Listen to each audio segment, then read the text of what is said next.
Okay, we're going to be spiritual today. But first of all, I would like to sing, if the Spirit of God lives in you, sing to the Lord, pray for His goodness, good things come in your way. It's just like an offering, a praise, like sometimes. That's the way to start a day.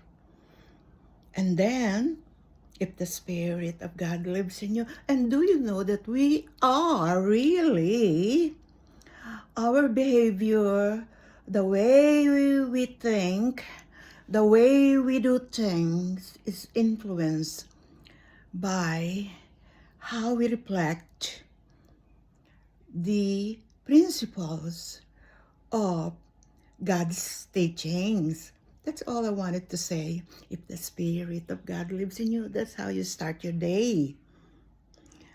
Reflect upon the Spirit that God taught us or your mother and father taught you. That's the way to go. And you'll never go wrong. But then again, you have your own thought and you have your mother's and father's thoughts, and then you have the spirituality that you are picking things from. And I try from the Buddhist perspective, especially about hate, anger, and also being patient and calm and strong. And stay courageous no matter what happened to you. Your courage will carry you through. Remember that. Your courage will carry you through.